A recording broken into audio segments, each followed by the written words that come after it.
So Marie, what do you think people are doing? A lot of the big SEOs are doing this as well, is where everyone's pushing a ton of content right now that's topically relevant. The more content we have on our site that's topically relevant, the higher we think we're going to be in rankings. So we're pushing a ton of content for interlinking purposes, for silo purposes, more of a corporate term. We're pushing it for like the hub and spoke type method where Right. we're pushing, and then AI came in and made it even easier. So people are pushing hundreds and hundreds of pieces of content to boost themselves in ranking, because let's face it, we all have to be topically relevant, right? And we have to win the topical relevance race. And so we've got sites that are just pumping their sites full of topically relevant content And failing. and that is the biggest part of this. So we're pushing as much content as we can, but instead of rankings going up, we're getting caught in updates, we're getting caught in all sorts of things, and we've got keywords going from first page out of the top 100. All right, so now we have sites pushing a ton of content that's fully topically relevant, and entities help us form topics. So Carolyn, Entities, very popular. yes, Everybody wants to talk about entities. yes. And an entity, as I have come to understand it, is that technically, like when it comes to software tools, I use Quora, that entities are,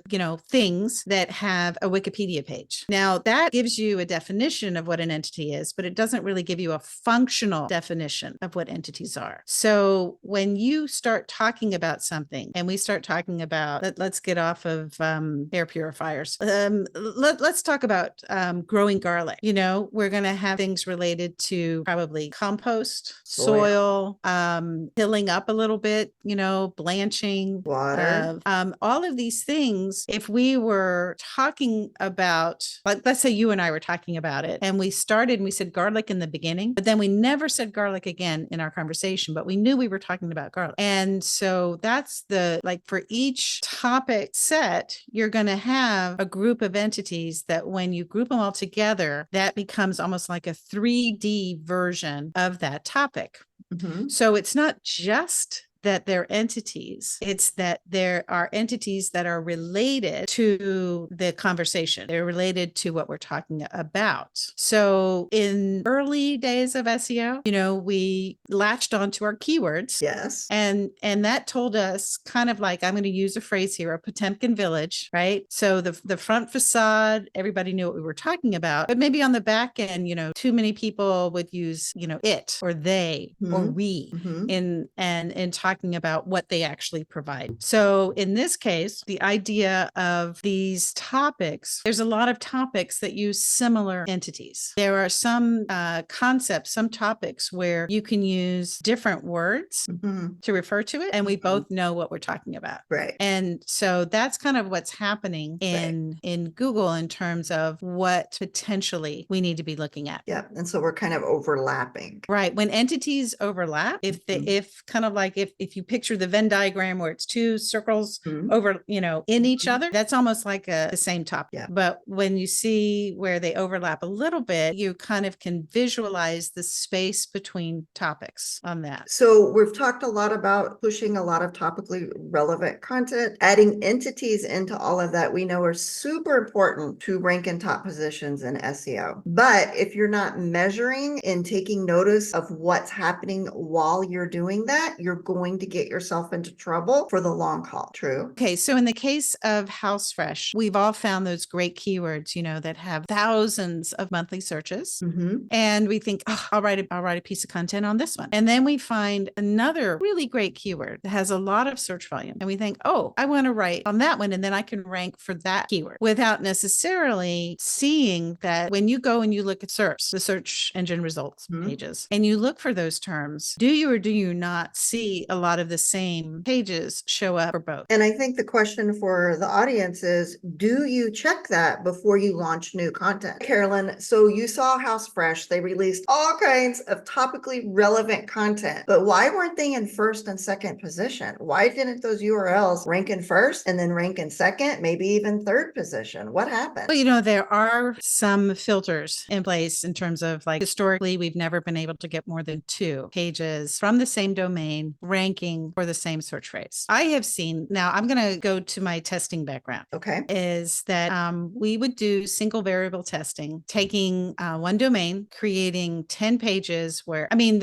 there was variation between them in terms of, let's say, lorem ipsum. They weren't exact replicas, but maybe we used very similar titles, headers, things like that. And going back closer to 2015, you could successfully do that and have Google index all those pages and rank them for whatever fake keyword we were using. And we would pull up 10 results. That changed. That changed so distinctly.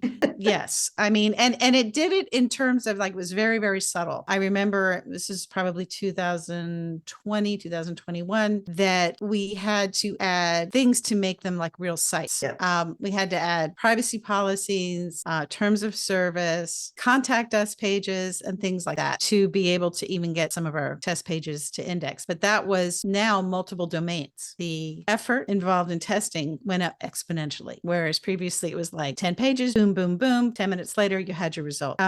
So at this point now, I know a lot of people think that, well, the problem is the SEO. Yeah. So we have that come up a lot. In fact, we have people talking out of their hat that say it's your SEO that's bad and you should be in first and second position. And they do it all the time. That in some cases, it's almost malpractice to tell people that it's the SEO, because, it's kind of like they don't really know what people are doing. They don't really know what is leading to these issues. And if you see things that are not happening the way you want them to happen, doing more of what you're doing is not often the most safest. It's not the answer. It's not the answer. If you're doing something that's causing your results to pop off of the first page out of the top 100, and then you continue to pile more on, that's when you create a bigger and bigger mess or a bigger problem for your site. And it's not the direction you want to go in. So I think one of the questions I would want to ask people is, are you using your own content on your own domain to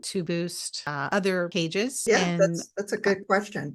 Just seeing what is their, I guess, philosophy or method or interlinking. How do they know what to do it? Yeah. And I like to ask you guys, are you currently using content to increase your topical relevance? Are you adding content to your site in hopes of increasing topical relevance? So I guess also I would want to know is like, how do you know that you're increasing topical relevance if you're simply repeating it back again? That's a great question, because how do we know, or how are we certain? And are you guys even checking? Is this a lot of work, Marie? Like, if people are going to be publishing and generating revenue from sites, would you consider this almost like the bare minimum of the checking part? Bare minimum. So if you're running a site as a business, checking and measuring as you go is a must. You can earn a large amount of money from these sites. And so bare minimum is measuring your SEO, checking your SEO as you go to make sure you're not tying yourself up to get caught up in the updates later on. I would just like to leave everybody with something to ponder between now and our next video. Started off with helpful content